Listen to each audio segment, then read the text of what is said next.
अस्सलाम वालेकुम वरहमतुल्लाहि वबरकातुहू। आप देख रहे हैं टॉप 10 विद GNM और मैं हूं गुलाम नबी मदनी। दुनिया भर से आज की 10 बड़ी और इंतहाई अहम खबरें जिन पर आज हम बात कर रहे हैं। नाज़रीन किराम, आज 30 जून 2020 है और आज दिन है मंगल का।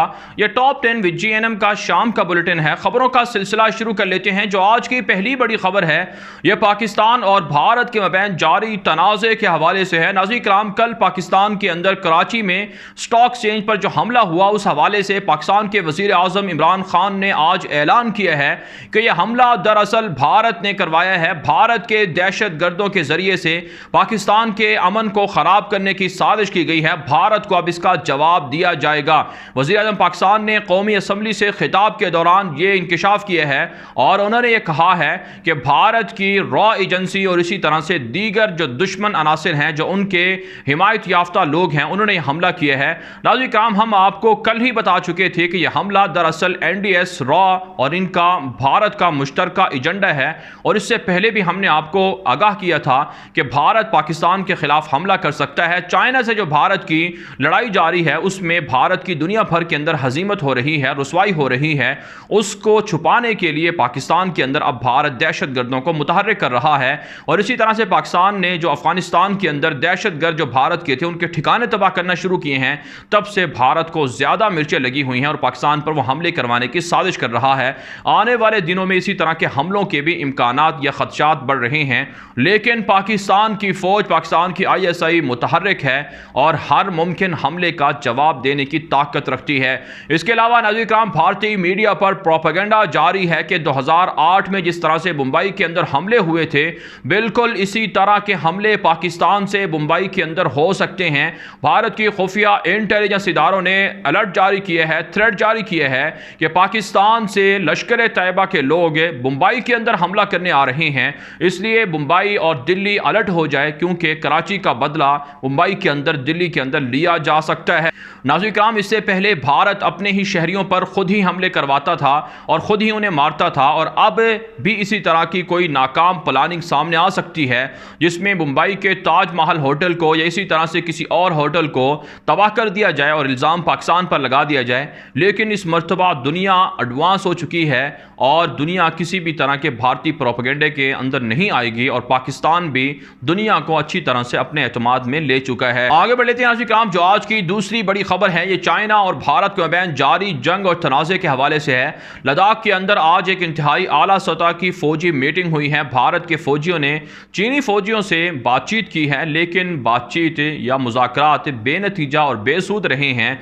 यही वजह है नाज़रीन किराम, भारतीय फौज जो लद्दाख के अंदर है उन्होंने अब सर्दी से उम्मीदें लगा ली हैं कि जैसे ही मौसम सरमा या आप कह सकते हैं सर्दी का मौसम या सीज़न शुरू होगा, तब जाकर भारतीय फौजियों को शायद आराम मिल जाए और चाइना अपनी फौजें पीछे हटा ले। लेकिन चाइना बंदोबस्त कर चुका है, मुकम्मल तैयारी में है और किसी भी सूरत वो लद्दाख के इलाके छोड़ने के लिए तैयार नहीं है। इसके अलावा नाज़रीन किराम, इतलात सामने आ रही हैं कि नरेंद्र मोदी दहशत गर्द ने पाकिस्तान के बालाकोट पर जो हमले करने का दावा किया था, उसमें भारतीय मीडिया यह दावा कर रहा है कि स्पाइक 2000 जो मिसाइल हैं इसराइल से खरीदे हुए वो इस्तेमाल किए गए थे बालाकोट के अंदर। उसी तरह के मिसाइल अब एक मर्तबा फिर 500 करोड़ रुपए भारतीय बजट में इसराइल से और इसी तरह से रूस से और अमेरिका से खरीदने का मुआहदा कर लिया गया है। हंगामी बुनियादों पर स्पाइक 2000 जो मिसाइल्स हैं वो भारत को मिलेंगे और इसके ज़रिए से चाइना के खिलाफ इस्तेमाल किया जा सकता है। जंग की तैयारी में उनको रखा जा रहा है। हंगामी तौर पर अरबों रुपए खर्च किए जा रहे हैं असलहे की खरीदारी में, ताकि चाइना से और पाकिस्तान से मुकाबला किया जाए। लेकिन हकीकत यह है कि भारतीय फौज बुज़दिल है, वो किसी भी सूरत ना चाइना का ना पाकिस्तान का मुकाबला कर सकती है। आगे बढ़ लेते हैं नाज़रीन किराम, जो आज की तीसरी बड़ी खबर है ये मकबूजा कश्मीर के मकबूल तरीन हुर्रियत लीडर सैयद अली गिलानी के हवाले से भारतीय प्रोपेगेंडे के हवाले से है। नाज़रीन किराम, भारतीय मीडिया पर प्रोपेगेंडा जारी है कि सैयद अली गिलानी, जिनकी उम्र 90 साल है, सारी जिंदगी उन्होंने कश्मीर की आज़ादी की तहरीक के लिए वक्फ कर रखी है। उनके बारे में प्रोपेगेंडा किया गया कि जब से वो हुर्रियत चेयरमैनशिप से अलहदा हुए हैं, तब से उन्होंने मकबूजा कश्मीर के अंदर आज़ादी की तहरीक को खैरबाद कह दिया है और गोया कि अब वो भी भारत को तस्लीम कर रहे हैं कि मकबूजा कश्मीर भारत का हिस्सा है, पाकिस्तान इस पर आज़ादी के लिए कोई दबाव ना डाले। नाज़रीन किराम, सैयद अली गिलानी की जानिब से जारी बयान में कहा गया है कि जब तक उनकी जान है या उनकी रगों में खून दौड़ रहा है, तब तक वो किसी भी सूरत कश्मीर की आज़ादी की तहरीक से दस्तबरदार नहीं होंगे और अपने मिशन को जारी रखेंगे। उन्होंने कहा कि कुछ वजूहात की बिना पर हुर्रियत जो चेयरमैनशिप है उससे इस्तीफ़ा दिया गया है, लेकिन इसका मतलब ये नहीं है कि वो कश्मीर की आज़ादी की तहरीक से अलग हो गए हैं। आगे बढ़ लेते हैं यहाँ से। जो आज की चौथी बड़ी खबर है ये भारत के नरेंद्र मोदी की सबसे बड़ी करप्शन के हवाले से है। नाज़रीन, मोदी जब से इख्तिदार में आया है तब से भारत के अरबों डॉलर लूट कर करप्शन की नजर कर दिए गए हैं और इस वक्त सूरत हाल ये है कि वहां पर आरएसएस के गुंडों की फंडिंग के लिए भारतीय आवाम का पैसा खर्च किया जा रहा है।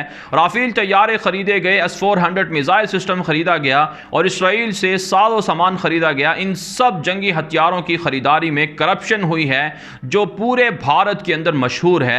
और अब नरेंद्र मोदी का एक और बड़ा करप्शन का मेगा स्कैंडल सामने आया है जिसमें नरेंद्र मोदी ने $1 अरब या तकरीबन 100 अरब रुपए भारतीय जमा किए कोरोना फंड के नाम पर। हालांकि भारत के अंदर वजीर आजम के नाम से पहले ही गालिबन 50-60 साल से फंड कायम है, उसके बावजूद मोदी ने अपने नाम से फंड जारी किया और भारतीयों को यह कहा कि चूंकि कोरोना आ गया है, लोग परेशान हैं, लिहाजा लोग इसमें अपने अपने अपने तौर पर हिस्सा डालें और मदद करें और गरीबों की हिमायत में पैसे लिए गए। तकरीबन 100 अरब रुपए जमा हुए, लेकिन आज तक वो 100 अरब रुपए ना तो भारत की कोरोना की मुतासरा लोगों पर खर्च हुए और ना ही गरीब लोगों की मदद की गई। इस पर भारत की अदालतों के अंदर केसेस फाइल हो गए हैं, मुकदमे दर्ज हो गए हैं कि मोदी ने जो फंड कायम किया था उसमें जो पैसे हैं वो कहां पर हैं, उनका क्या किया जा रहा है। इससे पहले नाज़रीन काम हम आपको तकरीबन 1-1.5 महीने पहले भी एक स्टोरी इसी तरह की दे चुके थे कि जितने भी मंदिर हैं भारत के अंदर उनके अंदर जो चढ़ावे का सोना है या पैसे हैं वो सारे के सारे मोदी ने कब्जे में लेकर बैंकों में रखे हुए हैं और उसका सूद मोदी खा रहा है। और अब नाज़रीन कराम 100 अरब रुपए भारत की आवाम पर जमा किए हुए वो भी मोदी करप्शन की नज़र कर गया है और ना तो वहाँ पर मुतासरीन पर खर्च हो रहे हैं, ना कोई जो मुहाजिरीन हैं जो एक दूसरे से एक इलाके से दूसरे इलाके में जा रहे हैं उन पर खर्च हो रहे हैं। इसलिए नाज़रीन कराम भारत की आवाम को समझना चाहिए कि जब तक मोदी रहेगा तब तक भारत बर्बाद होता रहेगा, आवाम भूख से मरती रहेगी, बेरोजगार होती रहेगी। आगे बढ़ लेते हैं काम। जो आज की 5वीं बड़ी खबर है ये अफगानिस्तान से है। अफगानिस्तान के अंदर तालिबान की खौफनाक कार्रवाइयां जारी हैं। मुख्तलिफ सूबों के अंदर पुलिस चीफ्स को टारगेट किया जा रहा है और आज भी 2 से 3 सूबों के पुलिस चीफ्स को मार दिया गया है। इसके अलावा मुख्तलिफ कार्रवाइयों में तालिबान ने तकरीबन 13 से ज़ायद अहलकारों को मार डालने का दावा किया है और दूसरी जानब तालिबान के सामने सरेंडर करने वालों की जो तादाद है वो 25 से ज़ायद बताई जा रही है। इतलात सामने आ रही हैं कि दोहा के अंदर तालिबान से जो अफगानिस्तान के अंदर ईरान के खुसूसी मंदूब हैं उन्होंने मुलाकात की है। अफगानिस्तान के महाजरीन के हवाले से ईरान के अंदर जो जुल्म हो रहा है उस पर तालिबान ने ईरान को कहा है कि महाजरीन के मसाइल को हल किया जाए। साथ साथ बॉर्डर पर जो सिक्योरिटी सूरत हाल है, जो दहशत गर्दों के आने जाने के हवाले से, उस हवाले से भी ईरान को कहा गया है कि तालिबान के साथ मुस्तकबिल में अगर सियासी ताल्लुकात रखने हैं तो इसके लिए ज़रूरी है कि ईरान तालिबान के साथ ताउन करे, अशरफ गनी की जो हिमायत है उससे दस्तबरदार हो जाए। आप जानते हैं ईरान, भारत और इसी तरह से दीगर ममालिक अशरफ गनी को सपोर्ट करते रहे, लेकिन अब वो तालिबान के साथ मुलाकातें करके मुस्तकबिल के अंदर अपने ताल्लुकात के हवाले से गुफ्तगू कर रहे हैं। दूसरी जानब काम तालिबान की जानब से अमरीकी जो माइक पोम्पियो हैं वज़ीर ख़ारजा, उनसे मुलाकात हुई थी आज वीडियो लिंक के ज़रिए से। उनको पैगाम पहुँचा दिया गया है कि फ़ौरी तौर पर कैदियों को रिहा करवा दिया जाए वरना फिर तालिबान के हमले मज़ीद तेज़ हो सकते हैं। आगे बढ़ लेते हैं यहाँ काम। जो आज की छठी बड़ी खबर है ये इसराइल से है। इसराइल की सियासत में हलचल मची हुई है। वहाँ पर बेनी गैंट्स और नेतन्याहू की मखलूत हुकूमत आई थी, लेकिन अब दोनों के दरमियान इख्तलाफात हो गए हैं। बेनी गैंट्स ने नए इंतखाबात की धमकी दी है और कहा है कि अगर नेतन्याहू ने यहूदियों की इसराइली बस्तियों को जम किया तो इसकी वजह से बेनी गैंट्स ने कहा कि उनकी ब्लू एंड वाइट पार्टी का जो इत्तेहाद है वो अलग हो जाएगा और नेतन्याहू फिर अकेले रह जाएंगे। यूँ एक तरह से मज़ीद जो है वो सियासी इंतशार या सियासी इख्तलाफात बढ़ चुके हैं इसराइल के अंदर है। दूसरी जानब बेनी गैंट्स ने वार्निंग दी है नेतन्याहू को कि वो इसराइल के यहूदियों के इंजमाम से बाज रहें, क्योंकि अब भी कोरोना की वजह से 10 लाख से ज़ायद इसराइल के यहूदी बेरोज़गार हो चुके हैं। अगर यहूदियों का ये इंजमाम का फ़ैसला किया गया तो इससे फिर एक बड़ी ख़तरनाक जंग शुरू हो जाएगी जिससे इसराइलियों को नुकसान होगा और फ़ायदे कम होंगे। यही वजह है नाज़रीन कराम के इसराइल के वज़ीर दिफा बेनी गैंट्स के इस बयान के बाद नेतन्याहू परेशान है कि अब यहूदियों की जो बस्तियाँ हैं या फ़लस्तीनी इलाकों पर कब्ज़ा यहूदियों का वो करवाया जाए या ना करवाया जाए। इस हवाले से नाज़रीन कराम फ़लस्तीनियों ने ऐलान जिहाद कर रखा है। अरब दुनिया अगरचे खामोश है लेकिन फ़लस्तीनी तन तनहा ये जंग लड़ने के लिए तैयार तैयार बैठे हुए हैं। आगे बढ़ लेते हैं नाज़रीन किराम, जो आज की 7वीं बड़ी खबर है ये शाम से है। नाज़रीन किराम, शाम के अंदर 9 साल से जंग जारी है। इस जंग को ख़त्म करवाने के लिए कल रूस, तुर्की और ईरान का इंतहाई आला सतही इजलास मुनक्किद हो रहा है। इसमें फ़ैसला किया जाएगा कि शाम का मुस्तकबिल कैसा होना चाहिए। बशार उल असद दरिंदा वहाँ की हुकूमत से अलहदा नहीं हो रहा है। जंग जारी है और इसराइल भी वहाँ पर हमले करने लग गया है शहरियों पर। इसलिए अब ये 3 मुल्कों का इजलास होने जा रहा है जिसमें मुस्तकबिल का फ़ैसला किया जाएगा। नाज़रीन किराम, तुर्की इस हवाले से मरकज़ी किरदार अदा कर रहा है। तुर्की ने ईरान के और रूस के और बशार के हमलों को रुकवाने में बड़ा किरदार अदा किया है। और अब भी नाज़रीन किराम, इसराइल के वज़ीर आज़म नेतन्याहू ने आज धमकी दी है कि बशार के ख़िलाफ़ वो हमले करेंगे। लेकिन हम आपको बता चुके हैं कि बशार के ख़िलाफ़ हमले नहीं होते, बल्कि वो निहत्ते शामी शहरियों पर हमले होते हैं और तुर्की को वहाँ पर पेशकदमी से रोकने के लिए हमले किए जा रहे हैं। लेकिन तुर्की ने वादा किया है कि शाम के मुहाजिरीन को भी वापस लाया जाएगा, घर भी बना कर दिए जाएंगे और साथ साथ वहाँ से खाना जंगी को भी ख़त्म करवाया जाएगा। आगे बढ़ लेते हैं नाज़रीन किराम, जो आज की 8वीं बड़ी खबर है ये ईरान, इराक़ और अमेरिका के ताल्लुकात के हवाले से है। नाज़रीन किराम, ईरान के अंदर सिपाही पासदारान के खिलाफ हमले शुरू हुए हैं। 2 के करीब एहलकारों को मार डाला गया है। इससे पहले तेहरान के अंदर एक बड़े फौजी अड्डे के करीब धमाका हुआ था जिसमें जो असल हक़ाइक़ थी, ख़बरें थी, वो सामने नहीं आ सकी। ताहम बहुत से लोग कह रहे हैं कि उस हमले के अंदर भी सिपाही पासदारान इनकलाब जो वहाँ की एक बड़ी तंजीम है उसके लोगों को मारा गया था और अब भी ये हमले हो रहे हैं।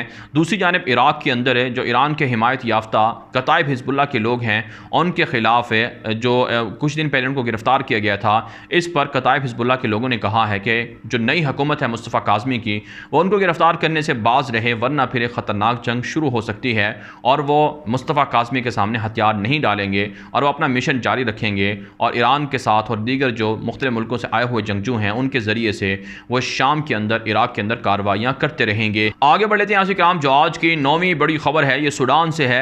सूडान के अंदर आज 30 जून को एक बड़ा एहतजाजी मुज़ाहरा हुआ है जिसमें हज़ारों लोग खुर्तूम के अंदर और दीगर शहरों के अंदर जमा हुए हैं। इन मुज़ाहिरीन का मुतालबा था कि आज से 1 साल पहले जो इनक़िलाब आया था, उमर बशीर की हुकूमत का तख्ता उल्टा गया था, उसके बाद जो नई हुकूमत आई थी उसने वादे किए थे कि आवाम की फ़लाह बहबूद के लिए काम किए जाएंगे। लेकिन मौजूदा हुकूमत कुछ भी नहीं कर रही है। लिहाजा हुकूमत को अल्टीमेटम है कि वह इनक़िलाब के ज़माने की जो चीज़ें हैं, जो वादे हैं, उनको पूरा करे, वरना फिर एक और इनक़िलाब लाया जा सकता है। कहा जाता है सूडान की जो नई हुकूमत है ये मुत्तहिदा अरब इमारात सऊदी अरब के ज़्यादा करीब है और इसराइल से ताल्लुकात बनाने में भी काफ़ी हद तक आगे जा चुकी है और सूडान से जो ज़र ख़रीद कराए के जो जंगजू हैं वो भी लीबिया भेजे जा रहे हैं जो वहाँ तुर्की की फ़ौजों के ख़िलाफ़ लड़ रहे हैं। इसलिए भी मुज़ाहिरीन मुश्तइल हैं और सूडान की अवाम हुकूमत से मुतालबा कर रही है कि वो इस्लाहात कर ले, वरना एक और इनक़िलाब लाया जा सकता है। आगे बढ़ लेते हैं नाज़रीन किराम, जो आज की 10वीं बड़ी खबर है ये चीन से है। चीन के हवाले से इतला सामने आ रही हैं कि गौर नस्ल के मुसलमानों पर जुल्म व तशद्दुद बढ़ चुका है। यहाँ तक कि वहाँ गौर नस्ल की मुसलमान ख़वातीन को बच्चे पैदा करने से ज़बरदस्ती रोका जा रहा है, मुस्लिम नस्ल कुशी की जा रही है। ये इतला सामने आ रही हैं कि अगर 2 से ज़ायद गौर नस्ल की ख़वातीन बच्चे पैदा करें तो उनको जुर्माना आयद किया जाता है और साथ साथ उनको हिरासती कैंपों में बंद कर दिया जाता है। इस हवाले से अमेरिका ने पाबंदियाँ भी आयद की हैं, लेकिन उम्मत मुस्लिमा को मुत्तहिद होकर गौर नस्ल के मुसलमानों की हिमायत में किरदार अदा करना चाहिए। साथ साथ जहाँ कहीं मुसलमानों पर जुल्म हो रहा है इसमें तमाम मुसलमानों को मुश्तरक होकर, मुत्तफ़िक होकर अपना किरदार अदा करना चाहिए, आवाज़ उठानी चाहिए। दुनिया भर से थी आज की 10 बड़ी खबरें। इन खबरों के हवाले से आपकी क्या राय है? अपनी राय कॉमेंट के जरिए से ज़रूर हम तक पहुँचाएँ। आज के लिए इतना ही, इजाज़त दीजिए। अल्लाह हाफ़िज़।